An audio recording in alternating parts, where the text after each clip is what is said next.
Well, good morning everybody.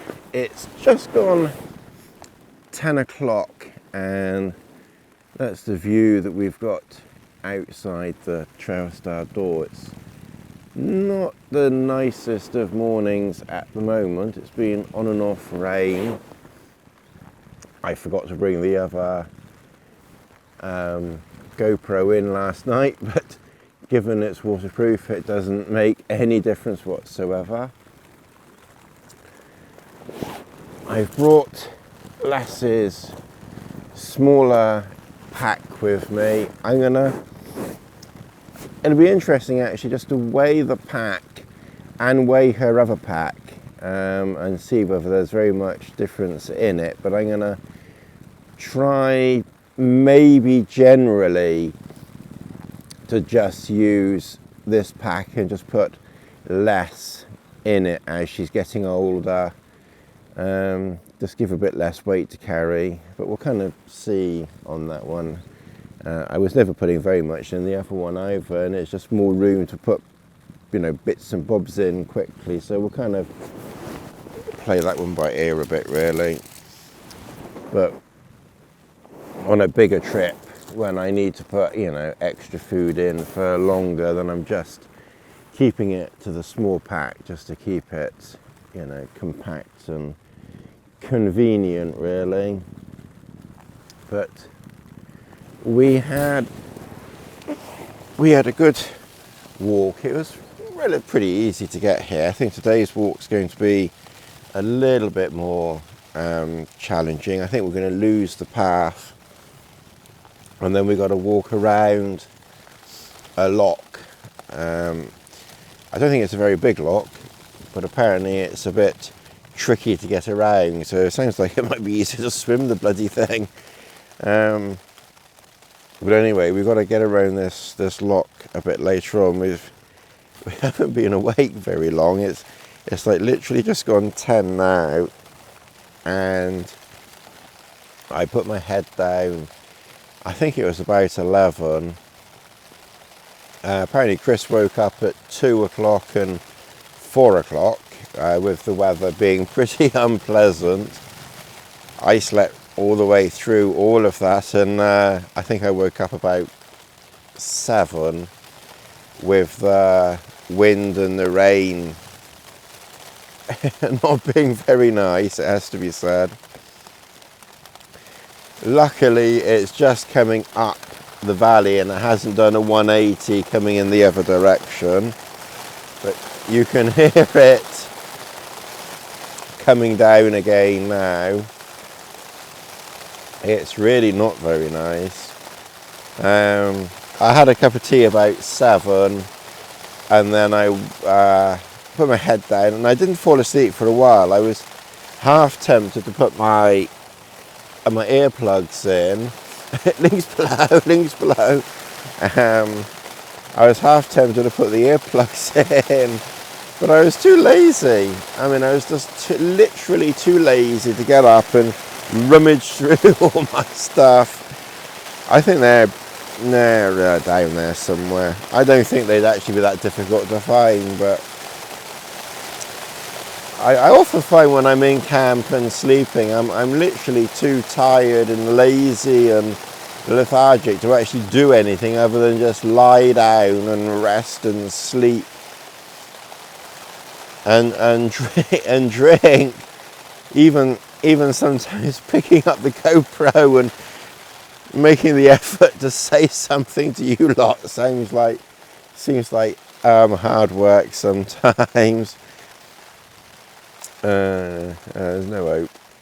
But anyway, we've had 1 cup of tea. We're going to have 1 more cup of tea. I think another cup of tea is in order. I did amazingly remember to synchronize and turn on the tentacle track E. So yesterday I synchronized it for my first recording yesterday, and then oh god, and I didn't even bother turning on record. So that was clever, wasn't it? So go to the effort of synchronizing it, taking it out, synchronizing it. The record button is literally there, and I didn't even think to hit the record button. There is literally no hope for me. Anyway, we've remembered to hit record this time. So I've tried to be as light as I possibly can this walk, and my pack, it was still 15 kilograms coming into camp last night. 15 kilograms, and that's with ultra lightweight kit. And I was chatting to Chris last night about, you know, the weight of kit and stuff, and the one thing that we've not been able to make any lighter is food. I mean, food is still heavy. I mean, that's my tea stuffs. I mean, I don't know how heavy that milk is, but that milk must weigh a bit. That's my breakfast and cup of soups. I mean, again, I don't know how heavy it is, but there's some heft to it. I've brought some instant a mashed potato. Well, okay, I can tell that's 100 grams because it says that there. This pouch here, well, it's got 2 of my dehydrated meals in, so hopefully tonight we will try a Tony special and rehydrate something that I've dehydrated. I've brought 2 of those. Oh, I did bring, you see, I did bring this bar of chocolate. That's 200 grams. Maybe I should have left that behind, but I thought I'd put it in and indulge myself, but maybe that's 200 grams indulgence too far, maybe. And then, and I can't really move it because everything will fall over. Then I got this huge bag here of, you know, sweet biscuity, chocolatey things. You know, these types of things, Nutrigrains. That huge pack there, and then I also brought, well, obviously a bit of gravy. It doesn't weigh very much, and I did bring 2 expedition meals. I knew that last night I would only be eating some cheese and crack. Oh, and then of course I've got 2 Primula cheeses. I've eaten some of one, and somewhere or other I've got a slab of Stilton cheese. So even though we're doing 4 nights, I probably potentially have enough for 5 nights, certainly 4.5. But I like I said, the chocolate bar was a bit of an last minute indulgence. I very rarely put a chocolate bar in, to be honest, so that really was an indulgence. I brought 2 expedition meals on just in, oh, and then there's a few a bit of garlic things to go in my soup. The reason why I bought 2 expedition meals, quite simple really, just in case one of my meals or both of my meals, you know, is inedible, which it shouldn't be. But obviously if I can't eat either of my meals, then I've got 2 expedition meals and I'll go hungry one night. But if my meals are fine, then that's 2 nights of the next 3, and then I need an expedition meal, which means I've got 1 meal, you know, effectively too many. But until I've tried my meals, which I haven't not tried yet, I didn't really want to take a chance. So, you know, so maybe I'm carrying 1 expedition meal too many, and I think this one is about 175. That's 175 grams, and I think the smaller one is 125. So, you know, maybe I'm carrying 175, so call it 200 grams, maybe with the wrapper. and 200 grams of that chocolate bar. You see, you indulge, and that's 400 grams before you've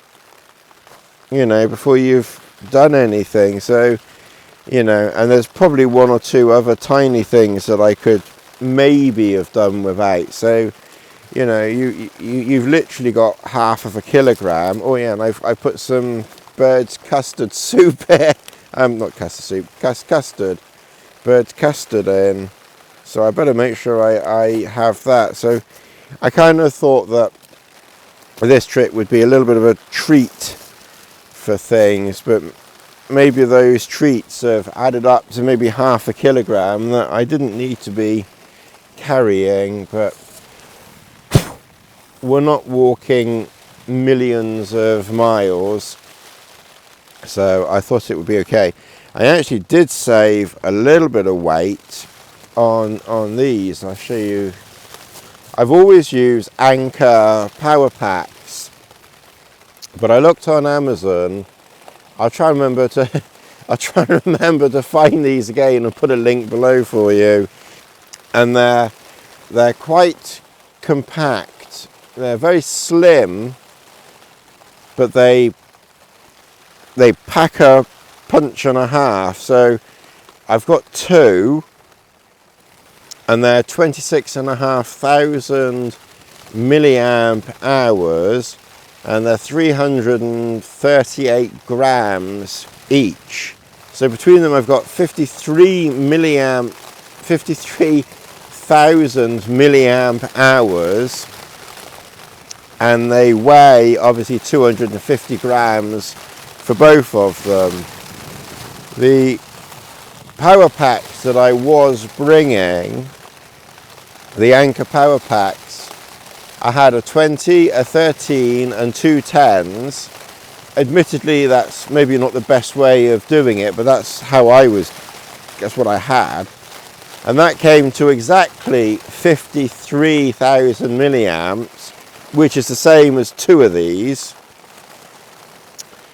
And the weight of all of those Anker power packs was 950 odd grams, and the weight of these two obviously is 650 grams or thereabouts. So even though they're hefty, they're about 300 grams less than the Anker power packs combined. And I will use this most likely for a 4-night trip. 3 nights I can get away with a bit less, but 4 nights I get through quite a lot of power. You know, by the time I've done recordings and watched movies on the phone and such like, it's surprising. I get through a lot of power. I think most people for 4 nights, one 26,000 milliamp hour pack will probably be plenty if you're not recording. If you're just charging your phone up, then I think one would be more than enough for 4 nights. But because I do, you know, videos and things like that, then I seem to get through a lot of power. Power! So I think it's really the food that's weighing a lot. There's a lot of extra food here that I wouldn't normally bring extra. Okay, well, we've packed mostly everything up. There's just a few little bits and bobs there. Chris has got everything packed up. Super efficient. But I just wanted to show you Lass's little contribution to Chris's evening.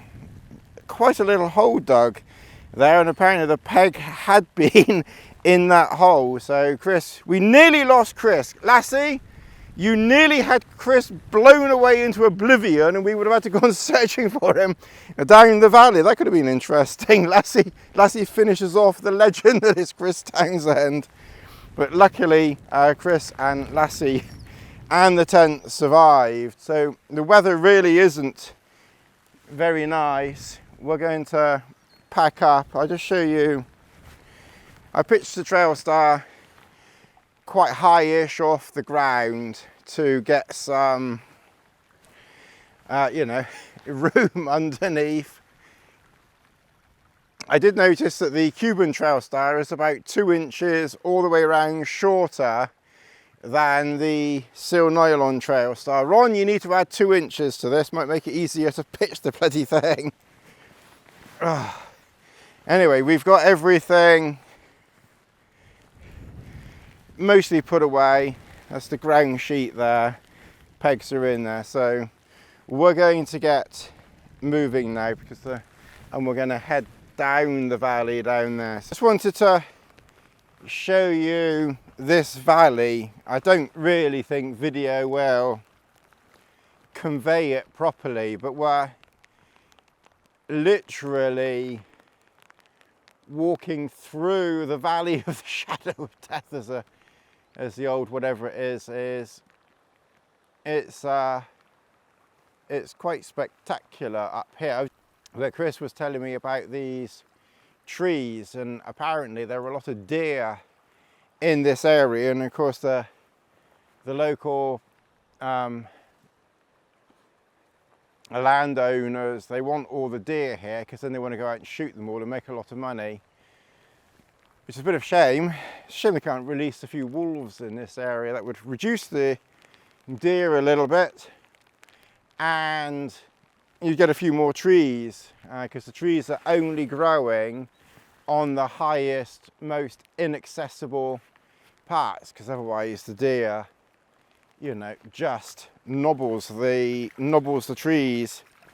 But this is really quite a pretty area, you know, through here. So far the going is relatively easy. We're going to come to the lock.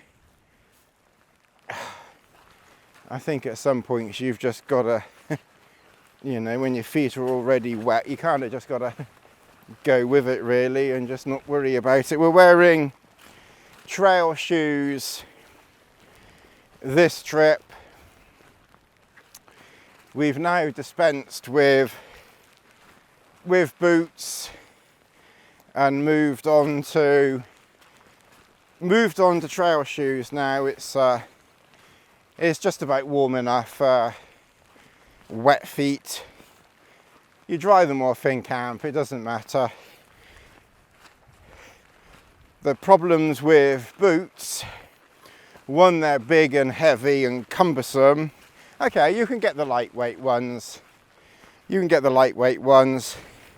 Like the Innovate that I use, a 286.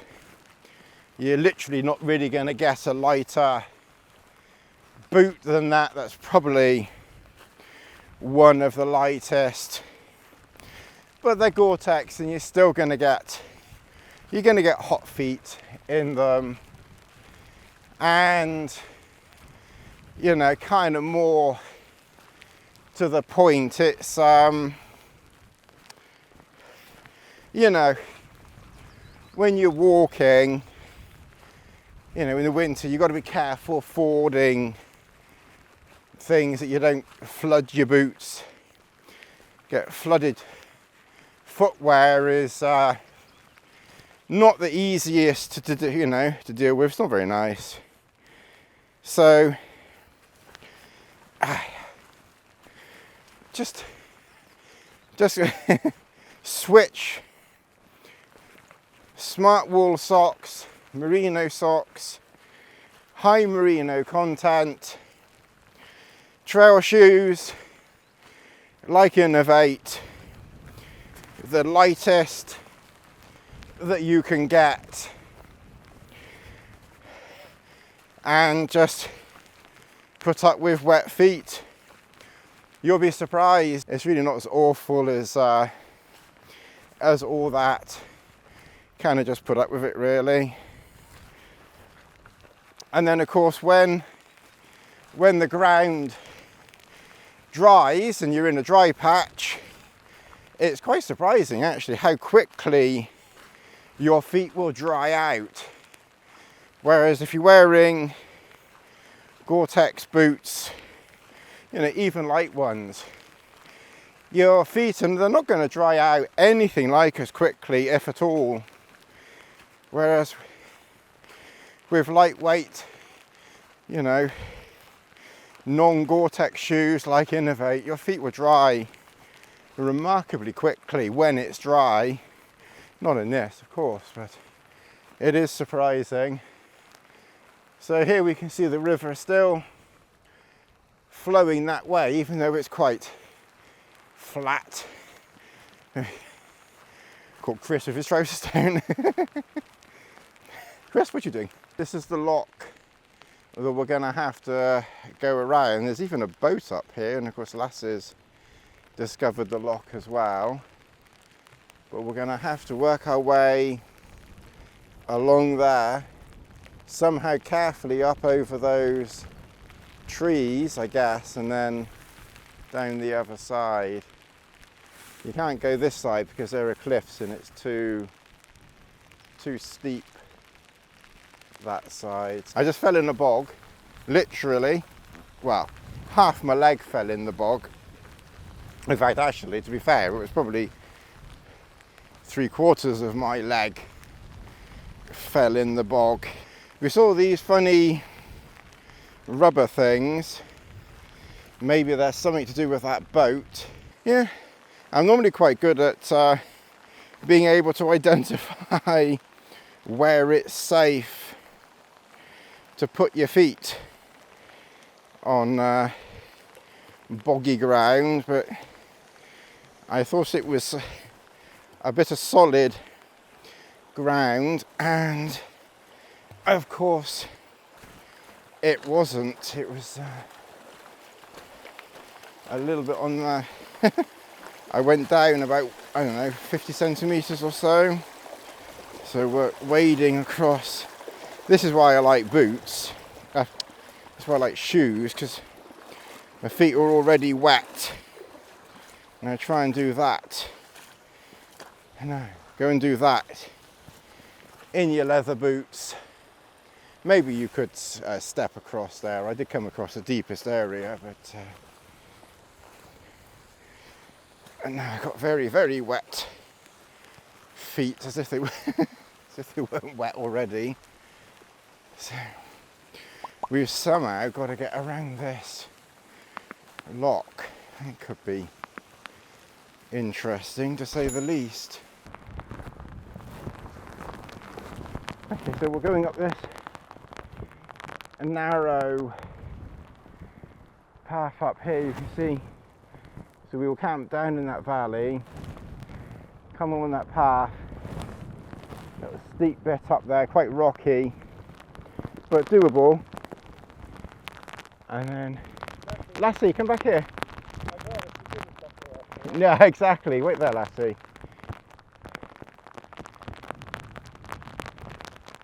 And then we just got to make our way carefully along here. I don't quite know which way we're going to go along here, but we're going to just take our time steadily to figure out where we're going. Lassie, steady.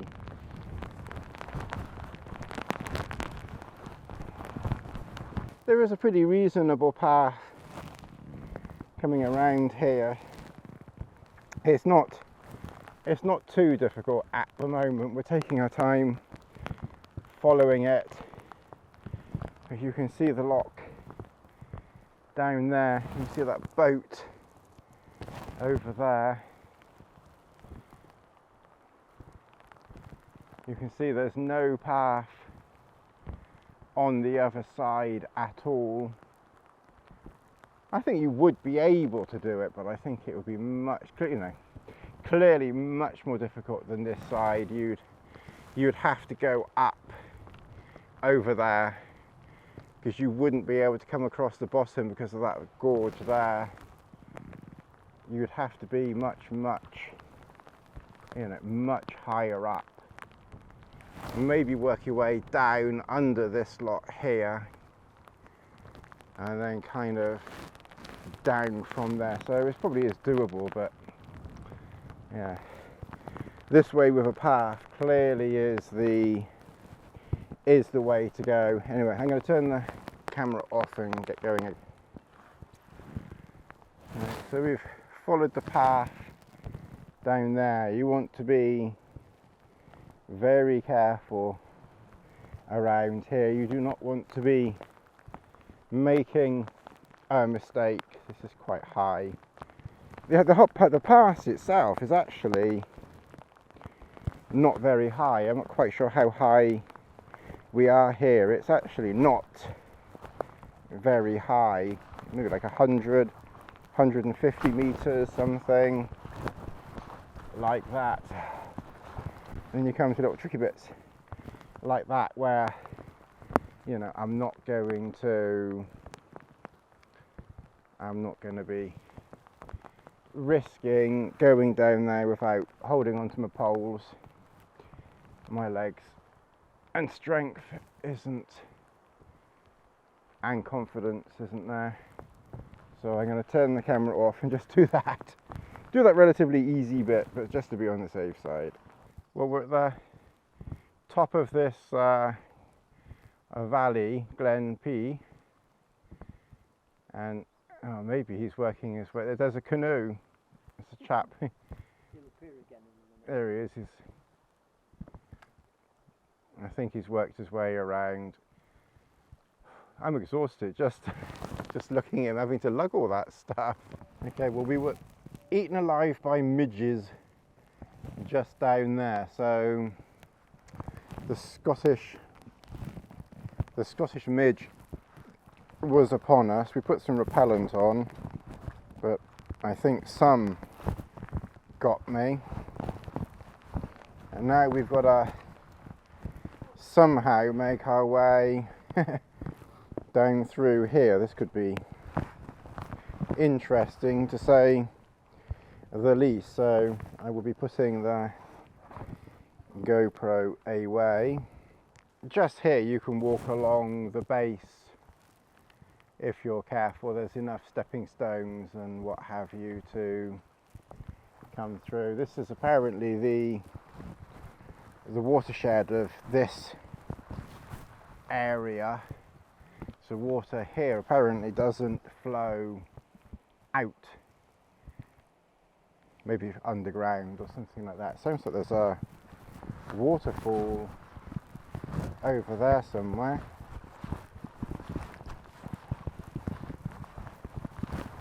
But it's pretty spectacular through here, isn't it? It's not the easiest of places to get through, but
more boulders. Oh, a big hole. So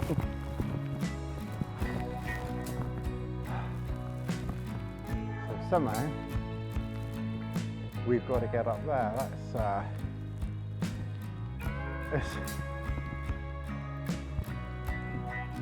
That's going to be interesting.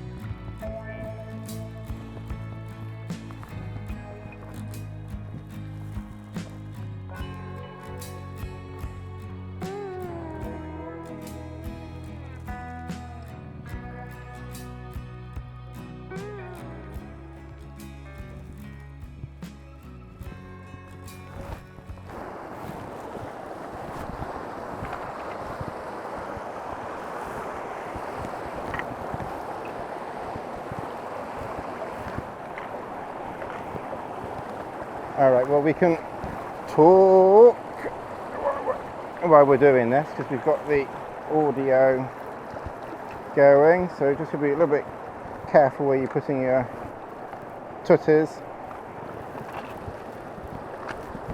Just feel with your feet. Okay, well, we've got a few options. We've got 3 nights ahead of us, so we're gonna camp. We were looking at camping down there, so our packs are down there. And one option is tomorrow is to go up to Stack, which is maybe that one up there, and then come back again. And then Thursday, work our way somehow up that lot, around the back. So maybe go around the back there, maybe, oh God, maybe kind of come around here and then kind of work our way up there. Probably not as bad as it looks, to be honest. And then kind of make our way steadily back towards the car. But obviously it's quite a distance, so that will be like a 2-day thing going up and along the top, and then camp up the top somewhere and then down. Getting back to car Friday, today's Tuesday evening.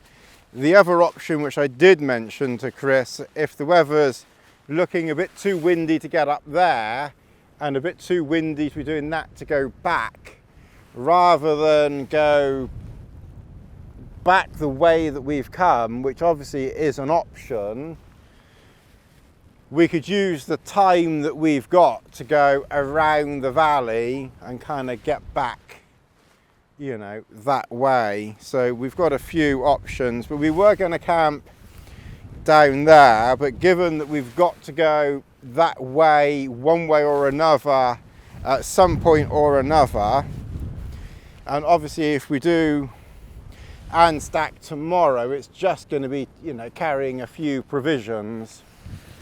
So we're not going to camp down here, we're going to go and have a look in that valley.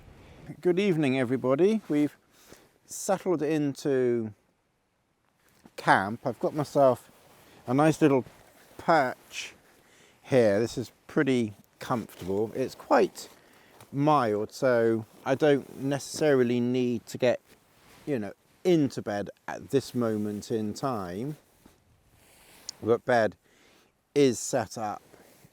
I've pumped the air bed up. It's not raining, so if the mat goes outside a fraction, it won't matter. It's not raining. Just be aware of that type of thing. But I've got the sleeping bag ready. You could even just angle the mat just slightly like that, so it's less chance of going outside and getting caught on anything. So I've got soup there, breakfast there. I've just put these socks on just for around camp here. They're no different or warmer to my nighttime socks, but I'm just thinking I brought them. I don't normally bring an extra pair of socks, but I brought my sealskin socks primarily as a camp sock, that if I want to walk out and about in camp, I can put the sealskin sock on. It's pretty warm and cozy. Put that on, and then I can put my wet shoes on. And that's quite a nice way of walking around. It's quite lightweight and, you know, quite comfortable. You could use like a plastic bag or something like that, but then you still got your wet socks. Or you could use a plastic bag over something like this as well. That would probably work, you know, that would probably work just as well. But these sealskins, they don't weigh very much. So whether I use them or not, I don't know. But I was also thinking that if it got extra cold and my feet were struggling with the cold walking, then I could wear these and maybe wear these underneath, you know, so I had a little bit of extra warmth. But as it happens, I've got these, so I think I'm going to use these as my sort of in camp, not moving around sock. So if perchance I do something really daft, which is not unlike me, and I step on the wet grass or something like that, then I'm not getting my nighttime sock wet. So I brought them, so I may as well use them for, you know, for that. Right, so let's have a look and see. So we've got some gravy. I might try this one first here. Let's see, go back.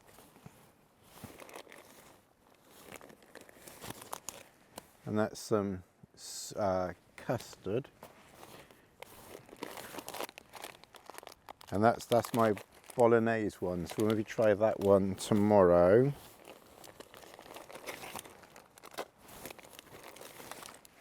And mashed potato.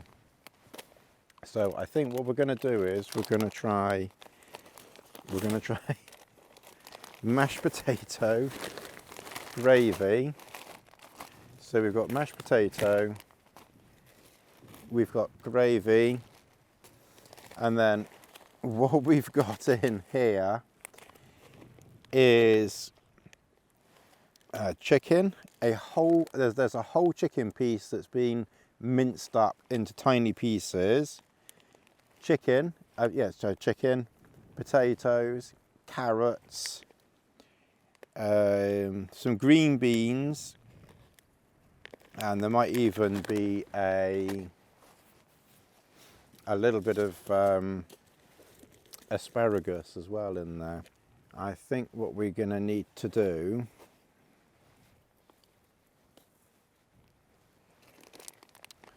is let's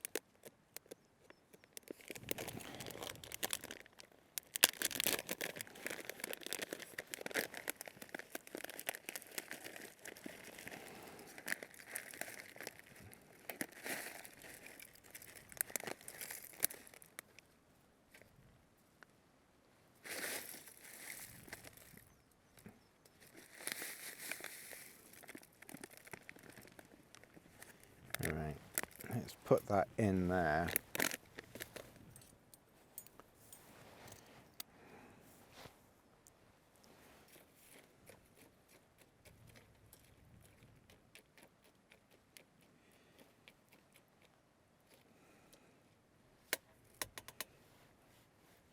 Now, I don't know whether it's better to do it, you know, soak it first or not, but let's leave it.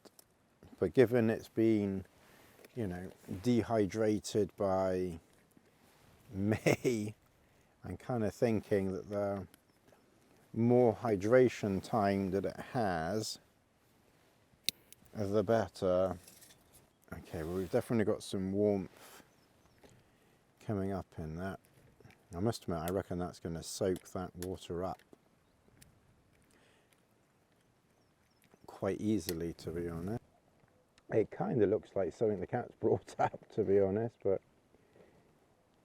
it probably doesn't taste too bad. We're going to have to, see, there's some carrot.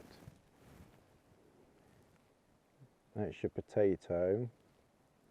All those little bits, that's chicken.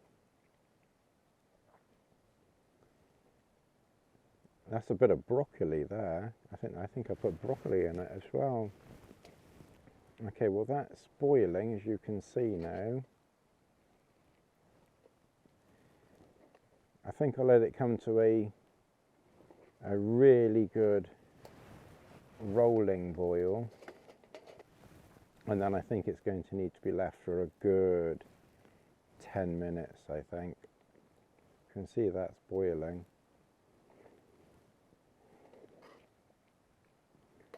So there's a bit of green bean, broccoli there, potato, bit of carrot, broccoli. I fried the broccoli, I think. Well, I boiled it and then fried it to give it some some flavour, I think we need to make sure it has a really, really good boil. Okay, so it's had 10 minutes. I'm just going to add a little bit more water, and as I brought the mashed potato, I'm just going to put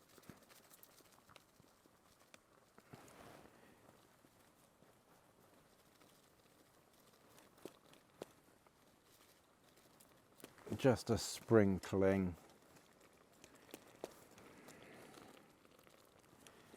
in, and that sprinkling is soaked up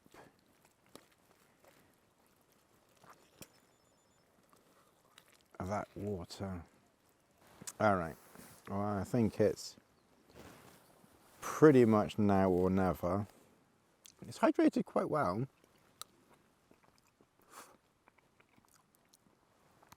I must admit,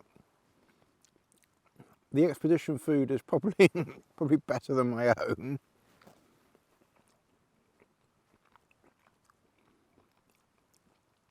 You can't have any more 10% discounts now. The offer ended, I think, soon, tomorrow, already the next day. This week, anyway.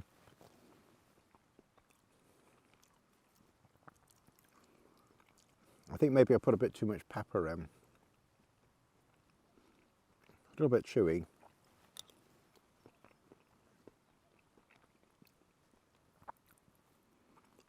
But it's not bad though.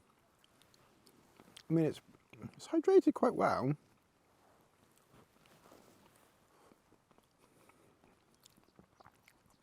I mean, that's a bit of potato. And the potato has probably come back to the size that it was.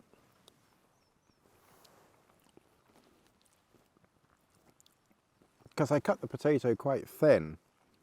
I did quite thin potato. Maybe not as thin as that, but I certainly cut it quite thin. The chicken I made very, very small.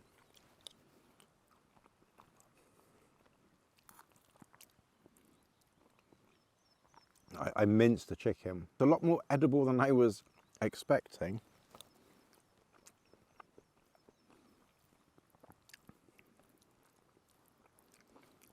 I think it's going to be quite filling. Apart from the fact I added a little bit of mash now. This is one whole piece of chicken, you know, like a chicken thigh. It's about 4 or 5 small potatoes. It's carrot. It's broccoli. I think there's probably some onion in there and some pepper in there. That might be the pepper.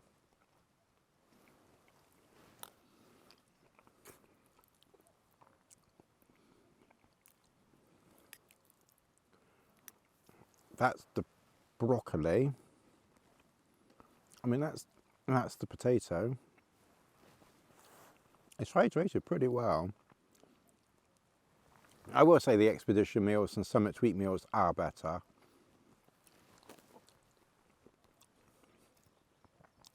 But I'll say you something else. No way around. This is better than Firepot. Not as good as Fusion, obviously.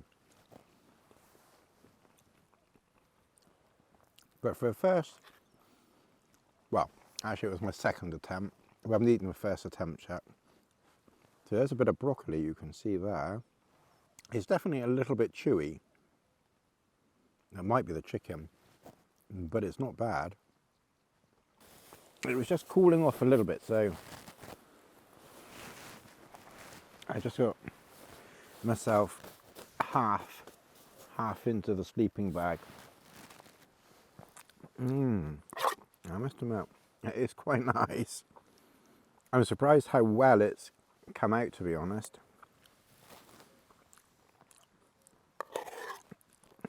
That has worked out really quite well. I mean, really, I don't really know how you can make it any better, really.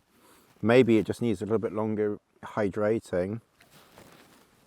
I mean, that's a whole sliced piece of carrot there.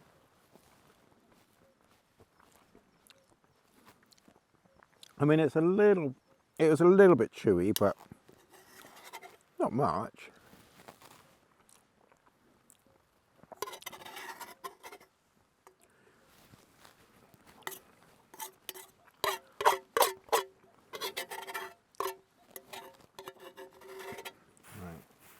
There's a little teeny weeny bit for Lassie.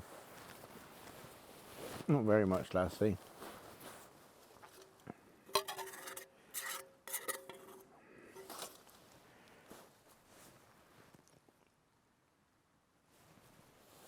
There you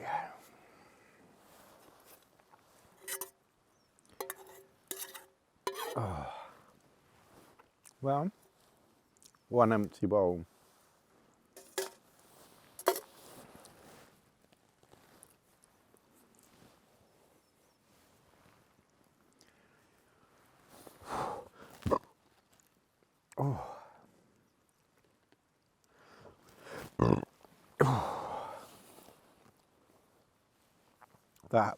That was nice.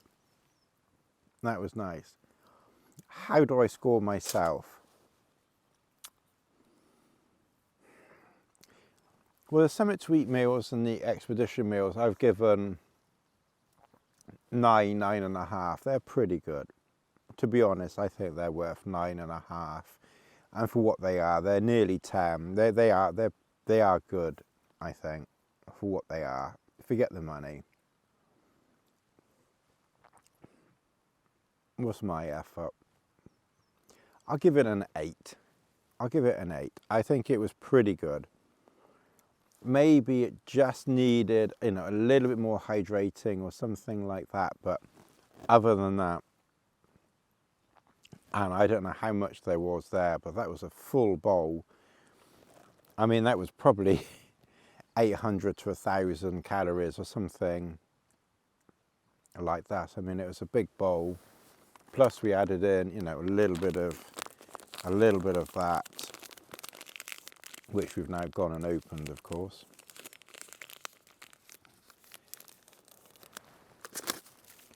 So I think what I can do is put that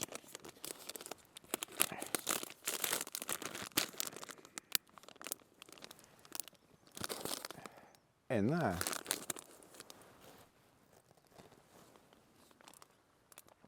Oh, that was nice. Yeah, I'll give it 8 out of 10. Oh, while I think of it, I'd like to thank PhD for this jacket.